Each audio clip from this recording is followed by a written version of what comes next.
En el Nuevo Testamento, el Evangelio de Juan comienza con las conocidas palabras del prólogo. En el principio existía el Verbo y el Verbo estaba con Dios y el Verbo era Dios. Y sigue por varios versículos más y el prólogo llega a una conclusión más adelante en el capítulo cuando Juan escribe y el Verbo se hizo carne y habitó entre nosotros, lleno de gracia y de verdad. Y esta frase, el verbo se hizo carne, se refiere al gran misterio de la encarnación.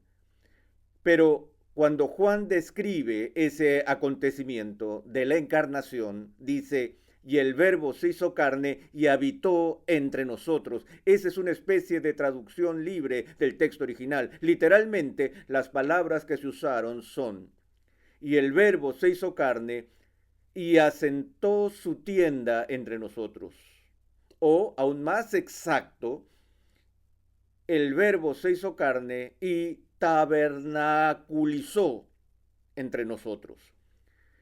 Cuando vemos el libro de Éxodo, vemos tres grandes temas de importancia para nuestra comprensión del alcance de la historia redentora. El Éxodo mismo, con la celebración de la Pascua, la promulgación de la ley y, en tercer lugar, el establecimiento de la casa de Dios, la tienda de reunión o el tabernáculo. Dios da instrucciones súper detalladas a Moisés en cuanto a cómo construir el tabernáculo en el Antiguo Testamento. Y este es un momento decisivo en el desarrollo de la religión del Antiguo Testamento, porque anterior al tabernáculo no había un santuario central firmemente establecido para el pueblo de Dios. Si nos remontamos al periodo patriarcal, sabemos que está marcado por momentos importantes de adoración. Cada vez que ocurría un evento significativo en la vida de estas personas, ellas respondían en adoración a Dios, ofreciendo sacrificios o con la construcción de un altar. Si vuelves a revisar todo el periodo patriarcal, verás, por ejemplo, a Noé, después que salió del arca, cuando bajaron las aguas del diluvio y que disminuyeron, él expresó su gratitud a Dios construyendo un altar. Abraham construyó un altar, Isaac construyó un altar, Jacob, después de haber luchado con un ángel y de tener su visión de la escalera que llegaba al cielo, recuerdas que durante la noche soñó y vio que los ángeles de Dios subían y bajaban en su escalera, y cuando despertó por la mañana dijo, ciertamente el Señor está en este lugar y yo no lo sabía. Y tomó la piedra que había puesto de cabecera, la erigió y la erigió por señal y derramó aceite por encima. Y después que la ungió con aceite, marcó ese lugar y nombró aquel lugar Betel o la casa de Dios. Y esta es, dijo, la entrada o la puerta del cielo. Ahora, lo que es significativo en estos incidentes que encontramos en el periodo patriarcal es que vemos la sacralización del tiempo y del espacio. Recordarás que en la Pascua Dios dijo, quiero que ustedes recuerden este día para siempre. Y así Dios tomó los días ordinarios de ese periodo y los hizo sagrados, los consagró mediante el memorial de la Pascua. De la misma manera, en el Antiguo Testamento vemos con frecuencia ejemplos donde se consagraron lugares o donde cosas se apartan como algo sagrado. Recuerda cuando Dios se le apareció a Moisés en la zarza ardiente y él lo llamó y le dijo, Moisés, Moisés, quítate las sandalias de los pies, porque el lugar donde estás parado es tierra santa. Ahora, es importante entender que en la fe bíblica y en la religión bíblica, el dominio de Dios está en toda la tierra. Como él le dice a Moisés en el conflicto con Faraón, Dios es el Dios de toda la tierra. Su presencia es ubicua, es decir, Él es omnipresente, no hay lugar donde Dios no esté. El salmista clamó después, ¿a dónde me iré de tu espíritu, oh Señor? Si subo a los cielos, he aquí, allí estás tú. Si en el Seol preparo mi lecho, allí estás tú. Y esa idea de la presencia universal de Dios tiene raíces profundas en el Antiguo Testamento y toda la tierra es sagrada, todo el planeta es santo, ya que es posesión suya. Pero a pesar de estos principios, aún existen estas intromisiones en el tiempo y espacio, donde Dios se da a conocer de una manera peculiar y en un sentido particular adquieren un significado especial. Entonces, durante el periodo patriarcal, cuando Dios se iba a reunir con su pueblo, el lugar a donde él llegaba era sagrado. Aún hoy nos referimos a Palestina como Tierra Santa y hacemos peregrinaciones y queremos caminar por donde Jesús caminó y pararnos donde Él se paró y nos llegamos a impresionar, aún sabiendo que la tierra es común y corriente, se santifica por la visitación de Dios. Ahora, todo el propósito de la creación del tabernáculo era ilustrar a Israel la promesa de Dios, yo estaré contigo. Él le había prometido eso a Abraham. Abraham, yo nunca te dejaré ni te desampararé. La misma promesa le dio a Isaac. La misma promesa en Betel, en el sueño de la medianoche, fue repetida a Jacob. Nunca te dejaré ni te desampararé. Cuando Cristo vino al mundo, es llamado Emmanuel, que significa Dios con nosotros. Y la manera en que la presencia de Dios se marca y es simbolizada exteriormente en la experiencia del desierto en el Antiguo Testamento es en la construcción del tabernáculo. El tabernáculo como la tienda de reunión, el lugar donde Dios dice que vendrá y estará con su pueblo. Por eso Dios le ordena a Moisés que construya esta enorme estructura. Es una tienda. Y la razón por la que es una tienda es porque el pueblo de Israel aún no se había establecido en la tierra prometida. Aún están en transición. Es un pueblo seminómada, yendo de un lugar a otro, deambulando por el desierto. Pero el punto es que donde quiera que vayan, es Dios quien los lleva y es Dios quien promete estar con ellos. El pueblo mismo está viviendo en tiendas y se le manda construir una tienda para Dios. Ahora, cada vez que el pueblo de Israel tenía que trasladarse de un lugar a otro y llegaba a una nueva ubicación o sitio para permanecer por un tiempo, tenía que acampar básicamente en forma circular y cada segmento del arco del círculo estaría ocupado por una tribu en particular. Y las tribus acamparían alrededor del perímetro. Pero en el centro matemático exacto del campamento tendría que estar el tabernáculo, la tienda de reunión, la casa de Dios. Eso simboliza muchas cosas. Como ya he mencionado, indicaba el recordatorio visible de la promesa de Dios de estar en medio de su pueblo. Recuerdo tiempo atrás, durante el movimiento de los derechos civiles en la historia de Estados Unidos, una canción se compuso que se hizo popular, sobre todo para aquellos que participaron en las marchas por los derechos civiles. La gente cantaba al unísono: a nosotros no nos moverán. Decía, a nosotros no nos moverán, y continuaba. Y esas palabras fueron tomadas directamente de los salmos del Antiguo Testamento, específicamente del Salmo 46, que habla de la amenaza de destrucción y de catástrofe que podría sobrevenir a las naciones. El mar ruge y está agitado. El mar golpea contra los lados de la montaña y la tormenta es tan fuerte que quizás hasta las montañas serán arrojadas en medio del mar. Pero en contraste con las imágenes amenazantes de la tormenta y el mar, está la imagen pacífica y tranquila de un río. En la tradición de la poesía hebrea, el mar era símbolo del poder amenazante, mientras que el río era símbolo de vida.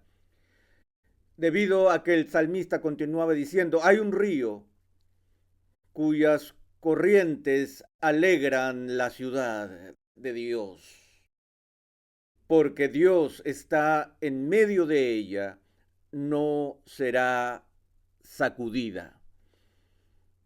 En otras palabras, la razón de la confianza del salmista para perdurar, estar estable y permanecer fue la promesa de que Dios estaría en medio de su pueblo. Por tanto, ese es el primer y más importante significado de la ubicación del tabernáculo cuando el pueblo se reunía mientras avanzaban. El segundo significado es este, que Israel no fue el único pueblo seminómada de la antigüedad. La mayoría de las naciones semitas de ese tiempo eran pueblos que pastoreaban y recorrían las regiones desérticas, y aún en otras naciones que tenían asentamientos permanentes, a menudo marchaban para lograr una conquista militar. Y la costumbre en la antigüedad era que cuando las naciones se movían y vivían en tiendas, la tienda central del campamento estaba siempre ocupada por el rey. Ese era el lugar para el rey. Y el simbolismo del tabernáculo ocupando el centro del campamento era que el pueblo judío en ese momento no tiene más rey que Dios. Dios es su rey y él es un rey que no está remoto o distante, sino que él es un rey que habita en medio de su pueblo. Ahora veamos parte de la estructura del tabernáculo mismo. La entrada a la tienda mira hacia el este. Así que allí está el este, allí está el norte, allí está el sur y allí es el oeste. De hecho, que voy a... no lo haré, lo dejaré como está por ahora. La tienda era portátil, podía ser armada y desarmada. Cuando la desarmaban y la trasladaban, debía ser transportada por una subdivisión de levitas. Recuerda que los levitas fueron apartados para tareas sacerdotales, y en la tribu de Leví había una familia o un clan de la casa de Coat, y los coatitas eran los encargados de transportar los utensilios sagrados que eran parte del tabernáculo. A nadie más se le permitió manejar estas cosas. Ellos fueron entrenados toda su vida para el manejo apropiado de cómo trasladar, desarmar y colocar los utensilios del tabernáculo. Vemos después que con la destrucción repentina de Usa, cuando tocó el arca del pacto, ya que había violado los preceptos que se dieron en la antigüedad con respecto al manejo de los utensilios sagrados especiales del arca. El tabernáculo en sí, o el santuario, tenía 1003 metros cuadrados de tamaño. 1003 metros cuadrados.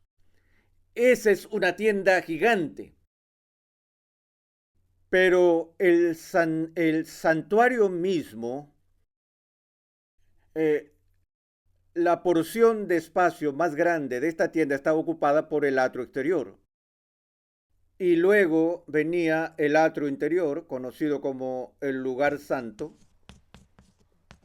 Y después venía el espacio más interno llamado el lugar santísimo o santuario interno o el sanctus sanctorum, lo más santo de lo santo. Es importante notar que el perímetro exterior estaba protegido por los levitas. y la gente del pueblo no tenía acceso. Ellos podían llegar hasta el tabernáculo, pero no podían entrar en el tabernáculo.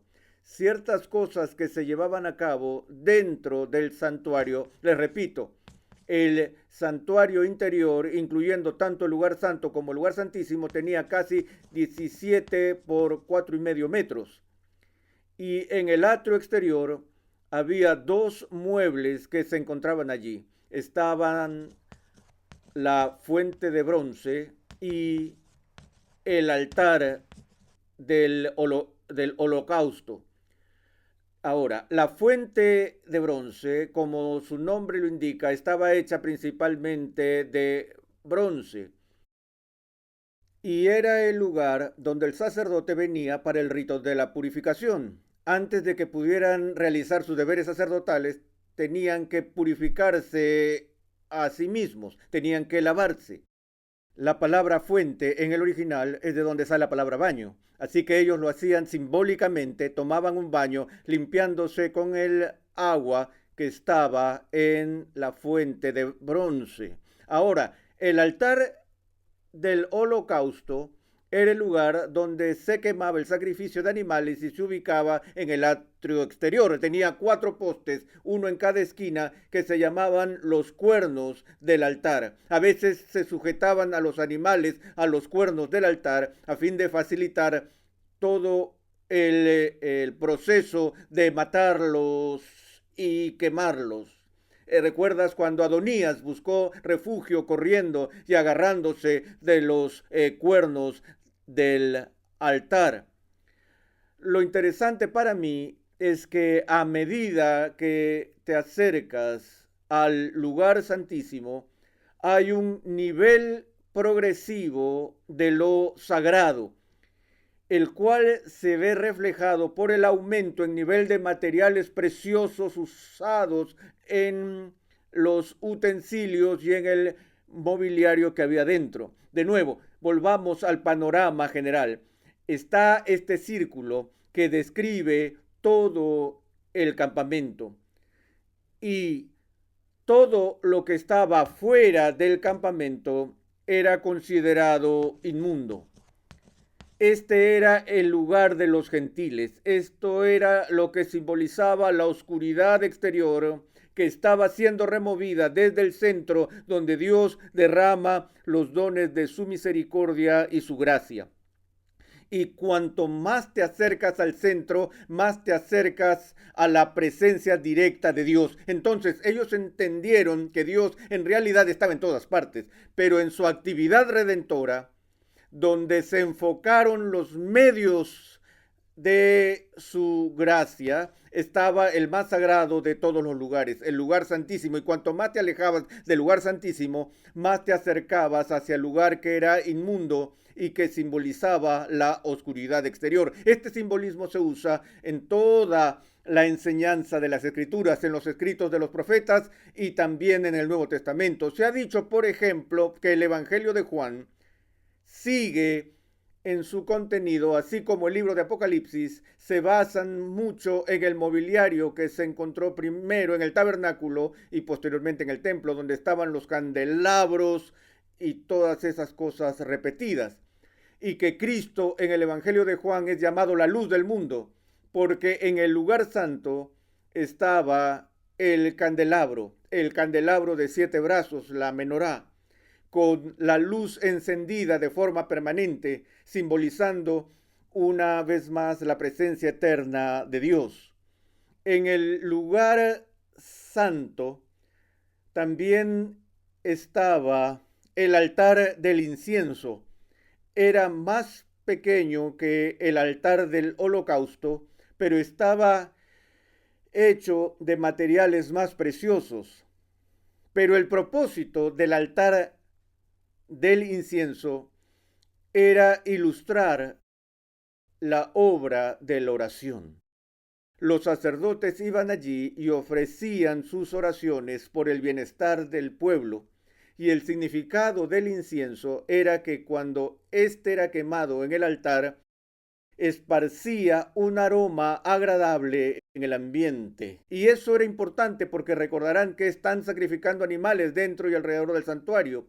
Y eso era algo muy oloroso de vez en cuando. Y así el olor que provenía del centro religioso de Israel resultaba más dulce y agradable por la presencia del altar del incienso. Cabe resaltar también que este altar nos dice mucho sobre el lenguaje del Antiguo Testamento y del Nuevo Testamento. Por ejemplo, cuando el pueblo de Israel obedecía a Dios y Dios se complacía con ellos, él decía que la fragancia de sus oraciones era un aroma agradable para el Señor. Pero cuando el pueblo se corrompió y su adoración degeneró en una rutina externa y cosas así, Dios les habló en juicio diciendo: desprecio vuestras fiestas, tampoco me agradan vuestras asambleas solemnes, tus sacrificios me son abominación, son un hedor en mi nariz. De nuevo, en el Nuevo Testamento, la obra de Cristo se describe como un aroma dulce y fragante a Dios, ya que no solo cumplió con todo lo del tabernáculo, sino que en sentido real con cada una de sus partes. Él es la luz del mundo, Él es el pan de vida. Otro mobiliario en el lugar santo era la mesa de los panes, y Él es el pan de vida. Ahí hay una hogaza de pan por cada una de las 12 tribus, indicando así la provisión de Dios para con su pueblo en sus necesidades de este mundo y en el desierto. Cristo es la fuente de nuestra regeneración. Él es quien limpia a su pueblo de sus pecados. Y Él es el que ha sido sacrificado por ellos. Toda la obra personal de Cristo está simbolizada en estos diversos elementos del tabernáculo, pero nada como lo que sucede en el lugar santísimo, donde se encuentra el mobiliario más sagrado de toda la religión judía, el arca o el cofre, que es llamado el arca del pacto. Es un cofre que está hecho de madera de acacia y cubierto con oro puro. Tenía unos grandes querubines esculpidos con sus alas ocultando y cubriendo el cofre. El cofre contenía ciertos artículos. Los artículos que estaban en el cofre eran las tablas de piedra, los 10 mandamientos, la vara de Aarón que floreció, y una vasija con el maná que se recogió y se preservó de la provisión que Dios dio a su pueblo en el desierto. Pero lo más resaltante del arca era que la tapa del cofre se llamaba propiciatorio, ya que el arca del pacto era el símbolo del trono de Dios, su trono de autoridad y lugar de juicio. Así que era en el lugar santísimo donde el sumo sacerdote, y solo el sumo sacerdote, podía entrar, y solo una vez al año en el día de Yom Kippur. Y aún así, solo después de un elaborado ritual de limpieza, y entraba y rociaba la sangre del cordero en el propiciatorio. En griego se llamaba hilasterión o la reconciliación, porque con esa acción la sangre del sacrificio se convierte en una cobertura del tribunal de Dios que nos protege de su juicio. Y así toda la obra de redención, su juicio, su misericordia, se encuentra en el simbolismo viviente del tabernáculo de reunión que Dios visita a su pueblo.